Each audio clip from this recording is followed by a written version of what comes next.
मुनियों ने पूछा, तपोधन पापी मनुष्य दक्षिण मार्ग से यमपुरी में किस प्रकार प्रवेश करते हैं, हम यह सुनना चाहते हैं, आप विस्तार पूर्वक बतलाइए। व्यास जी बोले, मुनिवर, दक्षिण द्वार अत्यंत घोर और महाभयंकर है, मैं उसका वर्णन करता हूँ। वहाँ सदा नाना प्रकार के हिंसक जंतु और गिद्धड़ों के शब्द होते रहते हैं। वहाँ दूसरों का पहुँचना असंभव है। उसे देखते ही रोंगटे खड़े हो जाते हैं। भूत प्रेत पिशाच राक्षसों से यह द्वार सदा ही घिरा रहता है। पापी जीव दूर से ही उस द्वार को देखकर त्रास से मूर्छित हो जाते हैं और विलाप प्रलाप करने लगते हैं। तब यमदूत उन्हें सांकलों से बांधकर घसीटते और निर्भय होकर दंडों से पीटते हैं, साथ ही डांटते हैं, फटकारते भी हैं। होश में आने पर वे खून से लथपथ हो पग पग पर लड़खड़ाते हुए दक्षिण द्वार को जाते हैं।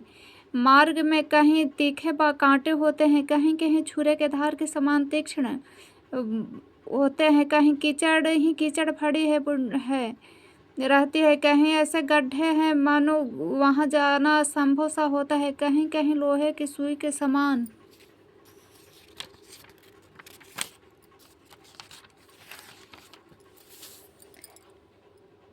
गाड़ी होती है, कहीं वृक्षों से भरे हुए पर्वत होते हैं जो किनारों पर झरने गिरते रहने से दुर्गम प्रतीत होते हैं, और कहीं कहीं तपे हुए अंगारे पीछे होते हैं। ऐसे मार्ग से दुखी होकर पापी जीव को यात्रा करनी पड़ती है। कहीं दुर्गम गर्त, कहीं चिकने ढेले, कहीं तपाई हुए बालू, कहीं तीखे कांटे होते हैं, कहीं दावानल प्रज्वलित रहता है, कहीं तपी हुई शिला है तो कहीं जमी हुई बर्फ, कहीं इतने अधिक बालू है कि उस मार्ग से जाने वाला जीव उसमें आकर डूब जाता है, कहीं दूषित जल और कहीं कंडे की आग से वह मार्ग भरा रहता है, कहीं सिंह, भेड़िए, बाघ, डांस और भयानक कीड़े डेरा डाले रहते हैं, कहीं बड़े बड़े जोंके और अजगर पड़े रहते हैं, भयंकर मक्खियां, विषैले सांप और दुष्ट एवं बलोन्मत्त हाथी सताया करते हैं।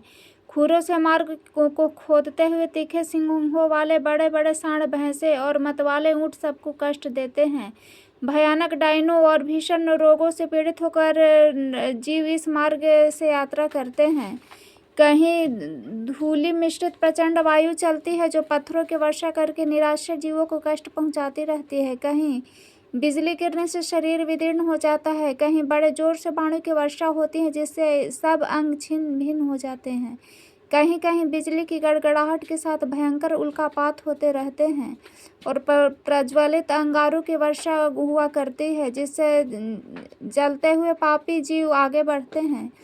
कभी जोर जोर से धूल के वर्षा होने के कारण सारा शरीर भर जाता है और जीव रोने लगते हैं। मेघों को भयंकर गर्जना से बार बार त्रास पहुंचता रहता है।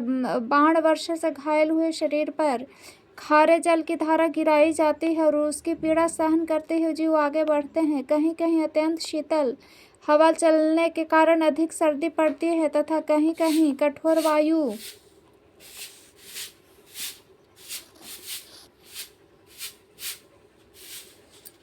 से फट जाती है, सूखने और सिकुड़ने लगते हैं। ऐसे मार्ग जहाँ न तो राह खर्च के लिए कुछ मिल पाता है, न कहीं कोई सहारा ही दिखाई देता है, पापी जीवों की यात्रा करनी पड़ती है। सब और निर्जल और दुर्गम प्रवेश दृष्टिगोचर होते हैं। बड़े परिश्रम से पापी जीव यमलोक तक पहुँच पाते हैं। यमराज की आज्ञा का पालन करने वाला भयंकर यमदूत उन्हें बलपूर्वक ले जाते हैं। वे एकाकी और पराधीन होते हैं, साथ में न तो कोई मित्र होता है और न बंधु। वे अपने अपने कर्म को सोचते हुए बारंबार रोते रहते हैं। प्रेतों सा उनका शरीर होता है, उनके कंठ, होठ और तालू सूखे रहते हैं। वे शरीर से अत्यंत दुर्बल और भयभीत हो क्षुधाग्नि की ज्वाला से जलते रहते हैं। कोई सांकल में बंधे होते हैं, कहीं किन्हीं को उतान सुला कर यमदूत उनके दोनों पैर पकड़कर घसीटते हैं। कोई नीचे मुंह करके घसीटे जाते हैं। उस समय उन्हें अत्यंत दुख होता है।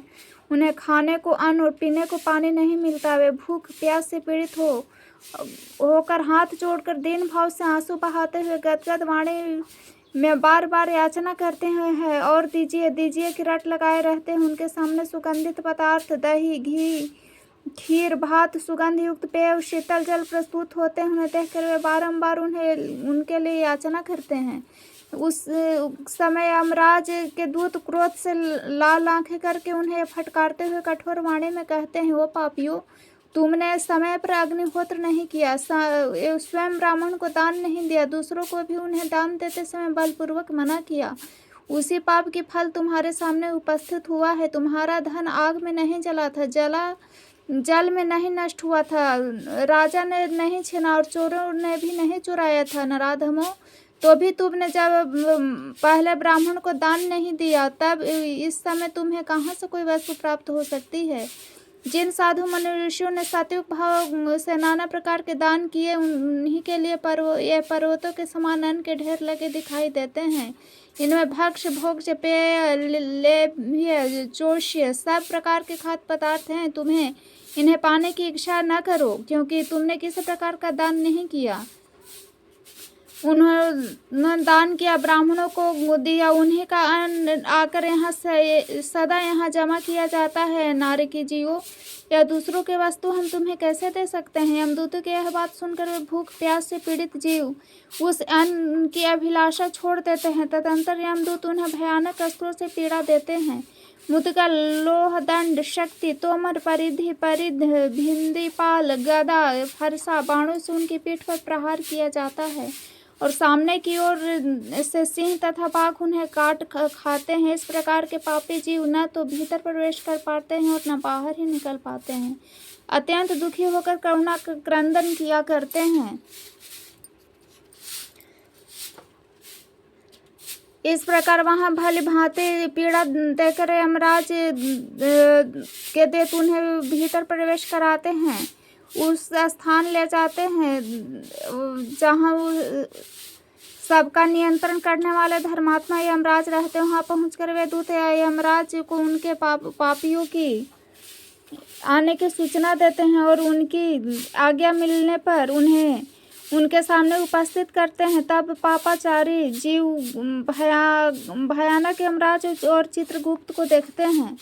यमराज उन पापियों को बड़े जोर से फटकारते हैं और चित्रगुप्त धर्मयुक्त वचनों से पापियों को समझाते हुए कहते हैं, पापाचारी जीवो, तुमने दूसरे के धन का अपहरण किया और अपने रूप और वीर के घमंड में आकर पराई स्त्रियों का सतीत्व नष्ट किया है। जीव स्वयं तो जो कर्म करता है उसका फल भी उसे स्वयं ही भुगतना पड़ता है। जानते हुए भी तुमने अपना विनाश करने के लिए यह पाप कर्म क्यों नहीं किया। अब क्यों शोक करते हो। अपने कुकर्मों ही तुम पीड़ित हो। तुमने अपने कर्म द्वारा जिन दुखों का उपार्जन किया उन्हें भोगो। तुमने किसी का कुछ दोष नहीं है। वे जो राजा लोग मेरे समीप आए हुए उन्हें भी अपने बल का बड़ा घमंड था। ये अपने घोर दुष्कर्म द्वारा यहाँ लाए गए हैं। इनकी बुद्धि बहुत ही खोटी थी। तत्पश्चात यमराज राजाओं की ओर दृष्टिपात करके कहते हैं, अरे ओ दुराचारी नरेशो, तुम लोग प्रजा का विध्वंस करने वाले हो। थोड़े दिनों तक रहने वाले राज के लिए तुमने क्यों भयंकर पाप किया। राजाओं, तुमने राज्य के लोभ, मोह, बल तथा अन्याय से प्रजाओं को कठोर दंड दिया है। उसका यथोचित फल इन समय भोगो। कहाँ गया वह राज, कहाँ गई वे रानियां जिनके लिए तुमने पाप कर्म किए थे। उन सबको छोड़कर रहा तुम लोग एकाकी असहाय होकर खड़े हो। यहाँ यह सारी सेना नहीं दिखाई देती जिसके द्वारा तुमने प्रजा का दमन किया है। इस समय यमदूत तुम्हें अंग भंग फाड़े डालते हैं। देखो तो उस पाप का अब कैसा फल मिल रहा है। इस प्रकार यमराज के उपाल संयुक्त अनेक वचन सुनकर वे राजा अपने अपने कर्मों का विचार करते हुए चुपचाप खड़े रह जाते हैं।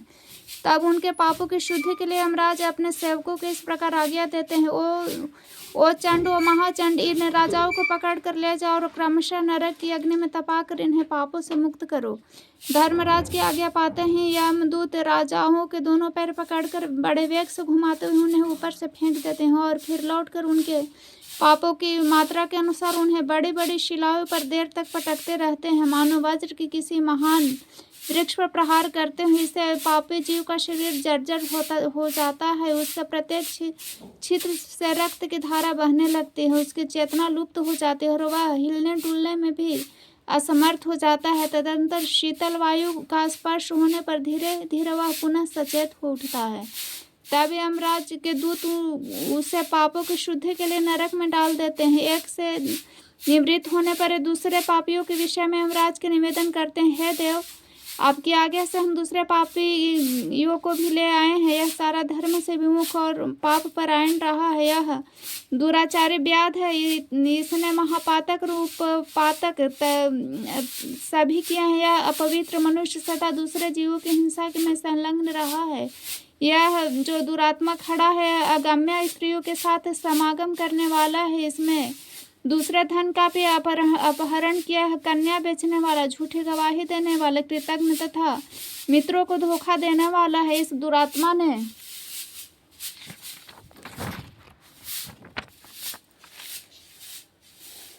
मदोन्मत्त होकर सदा धर्म की निंदा की है। मर्त्यलोक में केवल पाप का ही आचरण किया है। देवेश्वर, इस समय इसको दंड देना है या इस पर अनुग्रह करना है, यह बतलाइए, क्योंकि आप ही अनुग्रह करने में समर्थ हैं। हम लोग तो केवल आज्ञा पालक हैं। यो निवेदन करके वे दूत पापी को यमराज के सामने उपस्थित कर देते हैं। स्वयं दूसरे पापियों को लाने के लिए चल देते हैं। जब पापी पर लगाए गए दोष की सिद्धि हो जाती है तब यमराज अपने भयंकर सेवकों को उन्हें दंड देने के लिए आदेश देते हैं। वशिष्ठ आदि महर्षियों ने जिसके लिए जो दंड निर्णय किया उसी के अनुसार यम किंकर पापी को दंड प्रदान करते हैं। अंकुश, मुदगर, डंडे, आरे, शक्ति, तोमर, खड्ग, त्रिशूलों के प्रहार से पापियों को विदीर्ण कर डालते हैं। अब नरकों के भयंकर स्वरूप का वर्णन सुनो। महावीची नामक नरक रक्त से भरा रहता है। उसमें वज्र के समान कांटे होते हैं। उसका विस्तार 10,000 योजन है। उसमें डूबा हुआ पापी जीव कांटों में बिध कर अत्यंत कष्ट भोगता है। गौओं का वध करने वाला मनुष्य उस भयंकर नरक में 1,00,000 वर्षों तक निवास करता है। कुंभीपाक का विस्तार 100 योजन है। वह अत्यंत भयंकर नरक है। वहाँ की भूमि तपाए हुए तांबे के घड़ों से भरी होने के कारण अत्यंत प्रज्वलित दिखाई देती है। वहाँ गरम गरम बालू और अंगारे बिछे होते हैं। ब्राह्मण की हत्या तथा पृथ्वी का अपहरण करने वाले और धरोहर को हड़पने वाले पापी उस नरक में डालकर प्रलय काल तक जलाए जाते हैं। तदंतर रौरक नामक नरक है जो प्रज्वलित वज्र में बाणों से व्याप्त रहता है। उसका विस्तार 8,000 योजन का है। उस नरक में गिराए हुए मनुष्य जलते हुए बाणों से बिंद कर यातना भोगते हैं। झूठी गवाही देने वाले मनुष्य उसमें ईख की भांति पेरे जाते हैं। उसके बाद मंजूष नामक नरक है जो लोहे से बना हुआ है। वह सदा प्रज्वलित रहता है। उसमें ही डालकर जलाए जाते हैं जो दूसरों को निरपराध बंदी बनाते हैं। अप्रतिष्ठित नामक नरक पीप, मूत्र और विष्ठा का भंडार है। उसमें ब्राह्मणों की पीड़ा देने वाला पापी नीचे मुंह करके गिराया जाता है। विलेपक नामक घोर नरक लाह की आग से जलता है। उसमें मदिरा पीने वाले द्विज डालकर जलाए जाते हैं। महाप्रभ नाम से विख्यात नरक बहुत ऊंचा है। उसमें चमकता हुआ शूल गड़ा होता है। जो लोग पति पत्नी में भेद डालते हैं उन्हें वही शूल से छेदा जाता है। उसके बाद जयंती नामक अत्यंत घोर नरक है जहाँ लोहे की बहुत बड़ी चट्टान पड़ी रहती है। पराई स्त्रियों के साथ संभोग करने वाले मनुष्य उसी के नीचे दबाए जाते हैं। शाल्मक नरक जलते हुए सुहृद कांटों से व्याप्त है। जो स्त्री अनेक पुरुषों के साथ संभोग करती है उसे शाल्मल नामक वृक्ष का आलिंगन करना पड़ता है। उस समय वह पीड़ा से व्याकुल हो उठती है। जो लोग सदा झूठ बोलने और दूसरों के मर्म को चोट पहुंचाने वाली वाणी मुंह से निकालते हैं मृत्यु के बाद उसकी जिह्वा यमदूतों द्वारा काट ली जाती है। जो आसक्ति के साथ कटाक्ष पूर्वक पराई स्त्री की ओर देखते हैं यमराज के दूत बाण मारकर उसकी आंखें फोड़ देते हैं। जो लोग माता, बहन, कन्या, पुत्र, वधू के साथ समागम तथा स्त्री, बालक, बुढ़ू की हत्या करता है उसकी भी यही दशा होती है। वे 14 इंद्रों की आयु पर्यंत नरक यातना में पड़े रहते हैं। महाररो नामक नरक ज्वालाओं से प्रेरणा तथा अत्यंत भयंकर है। उसका विस्तार 14,000 योजन है। जो मूढ़ नगर, गांव, घर अथवा खेत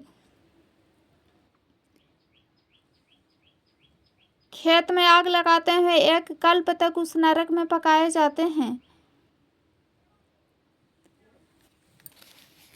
तामिश्र नरक का विस्तार 1,00,000 योजन है। वहाँ सदा खड्ग, पटिश और मुदगरों की मार पड़ती रहती है। इससे वह बड़ा भयंकर जान पड़ता है। यमदूत चोरों को उसी में डालकर शूल, शक्ति, गदा और खड्ग से उन्हें 300 कल्पों तक पीटते हैं। ताम्रिस नामक नरक और भी दुखदायी है। उसका विस्तार ताम्रिस की अपेक्षा दूना है। उसमें झोंके भरी रहती है, निरंतर अंधकार छाया रहता है। जो माता, पिता, मित्र की हत्या करने वाला तथा विश्वासघाती हैं वे जब तक पृथ्वी रहती है तब तक उसमें पड़े रहते हैं और झोंके निरंतर उसका रक्त चूसती रहती है। असिपत्रवन नामक नरक तो बहुत ही कष्ट देने वाला है। उसका विस्तार 10,000 योजन है। उसमें अग्नि के समान प्रज्वलित खड़ग पत्तों के से व्याप्त है। वहाँ गिराया हुआ पापी खड्ग की धार के समान पत्तों द्वारा छत विचित हो जाता हुआ है। उसके शरीर में सैकड़ों घाव हो जाते हैं। मित्र घाती मनुष्य उसमें 1 कल्प तक रखकर पकाया जाता है। करम भव बालू नामक नरक 10,000 योजन का विस्तार है। उसका आकार कुएं की तरह है। उसमें जलती हुए बालू, अंगारे और कांटे भरे होते हैं। जो भयंकर उपायों द्वारा किसी मनुष्य को जला देता है वह उस नरक में 10,10,300 वर्षों तक जलाया जाता है, विदीर्ण किया जाता है।